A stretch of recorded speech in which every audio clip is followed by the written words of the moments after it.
Hi guys. We're going to look at these cons together. This is in the function notation word problems con, and it's traditionally a tough one. Students have a tough time with it because it's understanding function notation in the context of the real world.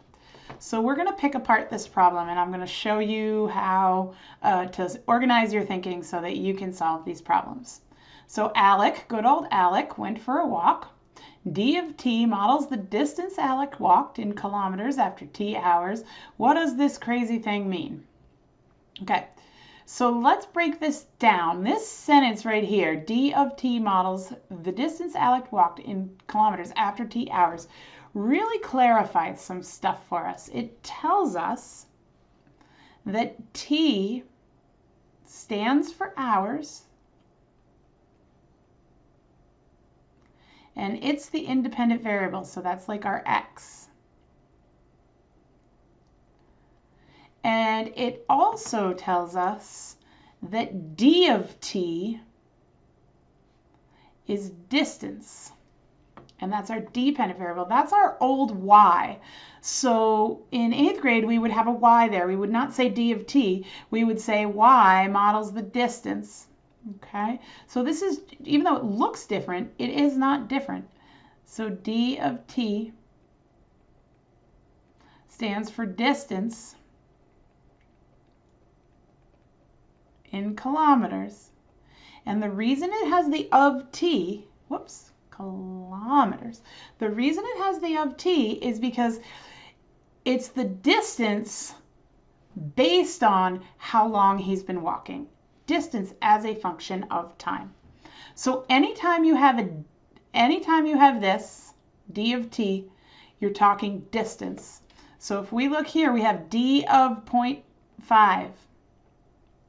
That's the distance in kilometers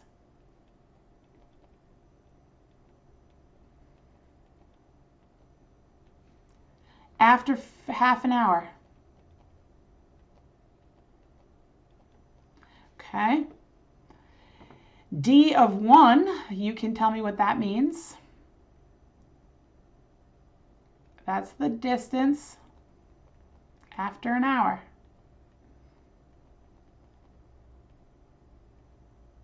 And D of 0.05, we already know that's the distance after 30 minutes. Okay, so I'm actually going to erase this so we can see. But first, I'm just going to review what I did. In my head, the first thing that I did was I clarified what is the independent variable.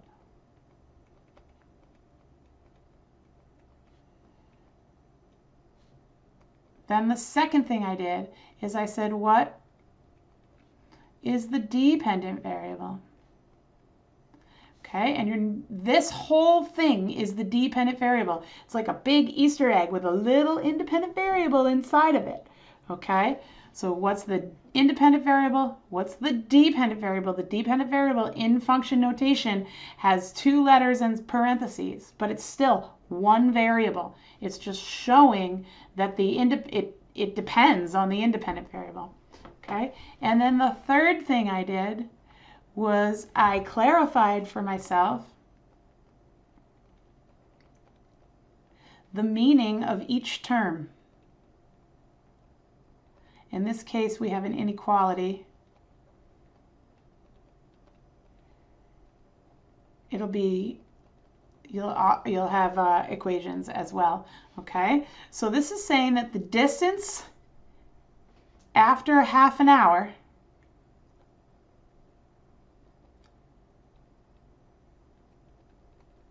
is less than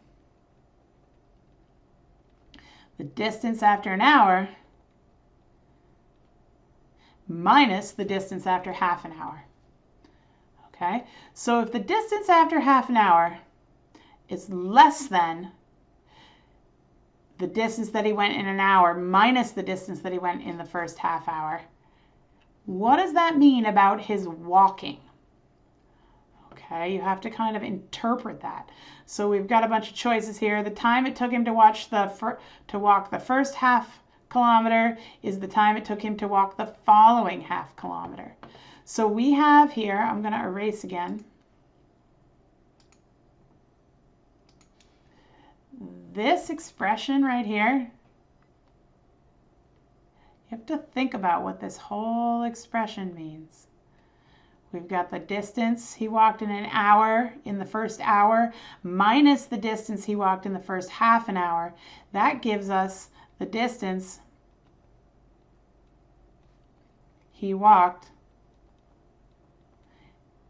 in the second half hour. Do you guys understand that? If you don't understand that, I'm going to have you pause and think it through because I think you'll get it. Okay? And the first half hour is shorter, less than the second half hour. So it won't let me click it. But so to recap one more time, be really clear. Answer these questions. What is the independent variable?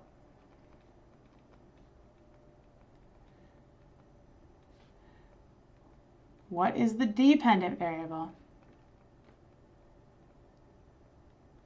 Independent variable is time. Dependent variable is distance. What does each term mean?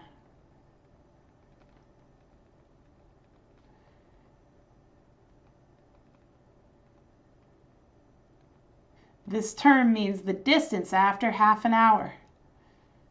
What do any expressions mean?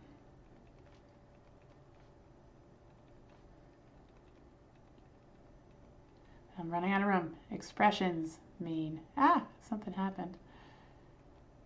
That's supposed to say expressions, okay? This expression represents the second half hour.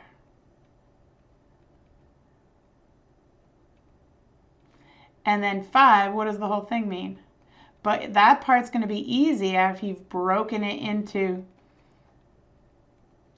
these little parts. So the key here is breaking it into parts and understanding each part. Then you can understand the whole. Because if you just look at this, I mean, even me, when I come onto this con and I look at this, I think, oh, that is crazy. Okay? It's a math way of saying this whole sentence. It's a lot shorter. That's why it gets used in science a lot, because these two things say the same thing. And the first one is a lot shorter once you understand it. Okay? So you're going to try this con, and it might take you a little while, so don't get frustrated if it takes you a few tries. Okay? This is about thinking deeply and breaking it into parts. Good luck. Let me know if you need help. We're going to start our working sessions so you can do it then too. Okay. Bye.